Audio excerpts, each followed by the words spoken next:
सबसे पहले देव अतिदेव महादेव जी के चरणों में प्रणाम। मेरे प्रणाम स्वीकार कीजिए। मैया पार्वती के चरणों में प्रणाम, मेरी प्रणाम स्वीकार कीजिए। गौरी पुत्र गणेश जी के चरणों में प्रणाम, मेरी प्रणाम स्वीकार कीजिए। धरती माता के चरणों में प्रणाम, मेरी प्रणाम स्वीकार कीजिए। साहेब भैया के चरणों में प्रणाम, मेरी प्रणाम स्वीकार कीजिए। साहेब दीदी के चरणों में प्रणाम, मेरी प्रणाम स्वीकार कीजिए। यूट्यूब के माध्यम से गुरु भैया और दीदी लोग के देख रहा सुन रहा सभी लोग को मेरी तरफ से प्रणाम है, प्रणाम को स्वीकार कीजिए। देखिए गुरु भैया और दीदी, आप लोगों के बीच शिव चर्चा कथा सुना रही हूँ। आप लोग कथा जरूर सुनी और कथा कैसन लागल कमेंट बॉक्स में हर हर महादेव जरूर लिखम और जरूर बताई। देखी एगो गुरु बहिना रहतारी, उनका शिव चर्चा के कोनो विधि विधान पता नहीं खे तो मछरी के भोग लगौले बाड़ी, मछरी के भोग लगैले बाड़ी तो देखी शिव गुरु कैसे वो मछरी के स्वीकार करतनी, कैसे प्रसाद के रूप में स्वीकार करतनी। कथा के माध्यम से सुनी और कथा पूरा सुनी, तब कथा के पूरा सुने में तब रहस्य पूरा मालूम पड़ी। एगो गांव में देवरान और जेठान रहत रहे लो। देवरान जेठान रहत रहे लो तो देवरान रली तो घर के काम में वो बिजी रहत रही। उनका घरे में बहुत काम में मन लागे और नैहर उनका कोनो पूजा पाठ होत ना रहे तो उनका कुछ मालूम ना रहे कैसे पूजा पाठ होला। और जोन जेठानी रहली वो पूजा पाठ बचपन से करत रहली और ससुरालो भी अली तो यहाँ शिव के पूजा पाठ करस और जहाँ भी शिव चर्चा हो के वजह जास शिव चर्चा में जास एगो शिव चर्चा ना छोड़स। तो ये जब देवरानी रहली तो एक दिन के बाद भैल कि ए दीदी रोवा जहाँ जानी शिव चर्चा में तहाँ हमरों के ले तो कहली उनकर जेठानी तू का करब शिव चर्चा में जाके, तू यही जगह घर के काम संभारो और घर ही रह से तहरा बस के बात नहीं के शिव चर्चा में गए। तो उनकर देवरानी जिद कर लेली कि ना हम तो चलबे करम रउआ जौरे। ये पहिलका दिन ना लेके गईली, फिर दूसरका दिन कहली ना दीदी आज हमरा के लेके चली। तो उनका दीदी कहली ठीक बा चल गईली शिव चर्चा में। दोनों देवरान जेठान बैठल लो, कथा उथा सुनलक लो, आज प्रसाद लेके अलो घरे आलो। तो दूसरका दिन फिर तीसरका दिन कहतली देवरान की ए दीदी हमरो शिव चर्चा करावे के मन कर, शिव चर्चा के विधि विधान बता देती, हमरा तो कुछ पता नहीं थे, कहे से रहुआ शिव चर्चा में जानी तो रहुआ पता हुई तो हमू अपना घरे शिव चर्चा करई थी। तो उनकर जेठान कहली ठीक बा कराब। तो कहली कि देखो इलायची दाना के और भोग लगई है और शिव गुरु के आसन लगा दिया और 2-2.5 किलो पोठिया मछली मंगा लिया और मंगा के एगो थाली में बढ़िया से साफ सुथरा करके और ढक दियो लाल कपड़ा से और शिव गुरु के सामने रख दियो। इहे तो प्रसाद लागेला। तो बेचारी अनजान रही, उनका कुछ पता ना रहे। जैसे जैसे उनकर जेठान बतौली तो वैसे तहिले कहली ठीक बा ऐसा ही करे। तो ये दीदी रउआ वो काम करी सब पड़ोसन में गुरु भैया और दीदी के जितना लो बानी लो सब टोला में रउआ जाके वहीं के हमरा घरे बिहान देवरान के घरे शिव चर्चा बस सब कोई आई। उनकर जेठान गईली और कहली सब कोई के कह देली कि बिहान हमरा देवरान के घरे शिव चर्चा बा, सब कोई गुरु भैया और दीदी आयम लो। तो गई लो कहली हला के बाद अली बिहान भैला शिव चर्चा रखली उनकर देवरान। अब जैसे जैसे उनकर जेठानी बतौले रही उनका तो बेचारी के पता ना रहे। अब जैसे जैसे बतैले रही भगवान भोलेनाथ के नाम ले के कहली कि हे भोले नाथ अगर हमसे भूल चूक हो जाई तो माफ़ करे, जैसे दीदी बतौले बानी वैसा ही हम करतानी। तो देखी गुरु भैया और दीदी जेकरा ज्ञान ना रहेला ओके भगवान सब कुछ स्वीकार करेनी, कहे से कि उत अनजान में करेला, जे जान के गलती करेला ओकरा परिणाम जरूर मिलेला। तो देखी वो बेचारी तो अनजान में कैली शिव चर्चा, भगवान भोलेनाथ सब कुछ अच्छा से बीतल। शिव चर्चा कथा भी हो गए, आरती भी हो गए। आरती होला के बाद जैसे जैसे उनकर जेठानी बतौले रही आरती हो गए, ओकरा बाद उनकर देवरानी जौन मछरिया रहे ओके हाथे से उठैली और सब कोई के तोपले तोपले सब कोई के आचरा में लगली प्रसाद बांटे।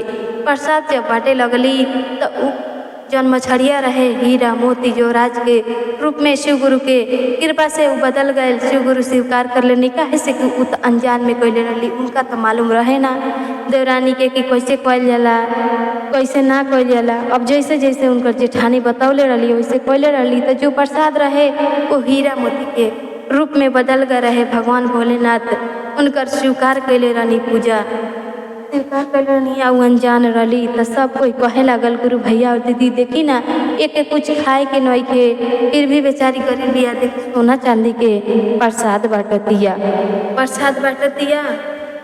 तो सब कोई लेके अपना घरे चल गए।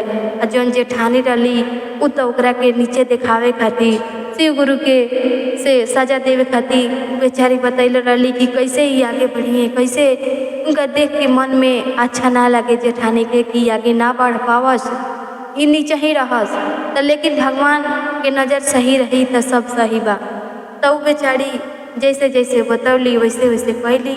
इधर जेठान के भी देख के उनको मन में लालच हो गया कि चलो हमू भी हंस अच्छा रखे अपना घरे। जैसे जैसे कैले बिया छोटकी वैसे वैसे हमू करे। तब ई का कैली जेठानी ओहो एक दिन शिव चर्चा रखली अपना घरे, शिव चर्चा रखली देखी दीदी तो शिव चर्चा रखली आ सब गुरु भैया और दीदी लोग के बोलावली। शिव चर्चा में सब कोई आए, पूजा पाठ भइल, कथा उथा भइल। लेकिन जैसे जैसे उहो बतौले रहली देवरानी के जेठानी वैसे ही उहो 2 किलो मछली मंगौली। वो मछली मंगौली टेंगड़ा, वो टेंगड़ा छोटा छोटा और का कैली शिव गुरु के सामने भोग लगा देली। अब भगवान भोलेनाथ सब देखा तनी कि वो तो बेचारी अनजान रहली तो गलती कैली, ई जान के ई काहे गलती करत तारी।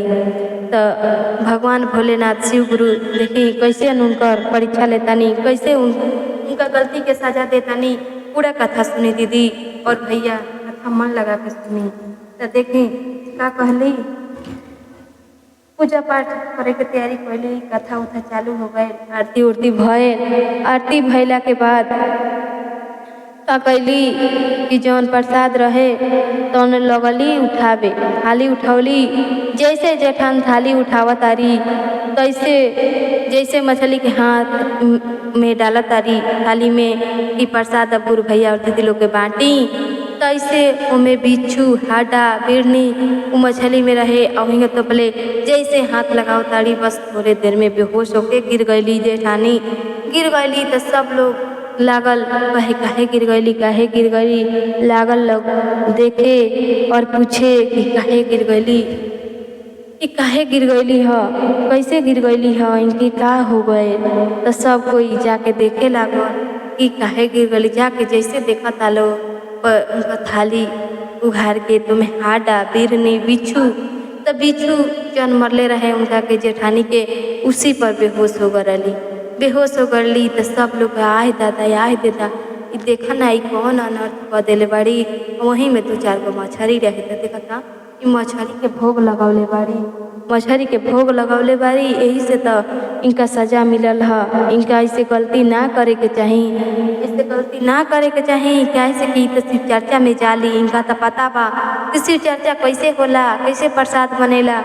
इनका पता होते भी गलती कैले बड़ी तो इनका सजा मिलबे करी न। तो यही पर देवरानी रहली तो उहे कहे लगली का दीदी लो गुरु भैया लो शिव चर्चा में मछली के भोग ना लागेला। तो कहली ना भोग मछली के ना लागेला, कहे से कि फल फ्रूट और मेवा मिश्री के भोग लागेला, ई सब भोग ना लागेला। तो ई गलती कैले रहली है उनकरे त इनका परिणाम मिला ताटे। तो देवरान जो रहली उ कहली हमहू तो ऐसे मछलिए का भोग लगौले रहनी तो हीरा मोती जोराज बन गए रहे।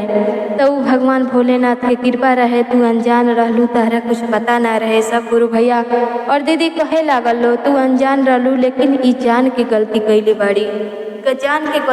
बाड़ी, यही से इनकरा सजा मिला था, यही से ई परिणाम मिला था। ई जान के गलती कइले बाड़ी, तहरा पता ना रहे यही से तू गइलू। अब देवरानी का कैली, शिव गुरु के पास जाके मुरी पटके लगली, रोवे लगली कि हे भोलेनाथ हमरा से गलती हो गए, हमरा दीदी से गलती हो गए, हमके माफ़ कर दी और दीदी के भी माफ़ कर दी। लगली रोए देवरानी और कहे कि हमारा दीदी से जो भी गलती भइल बा, हम लोग से हमरा से जो भी भूल चूक भइल बा, हमके माफ़ करी, हमरा दीदी के ठीक कर दी। लगली को मुड़ी पटके लगली गोर लगे।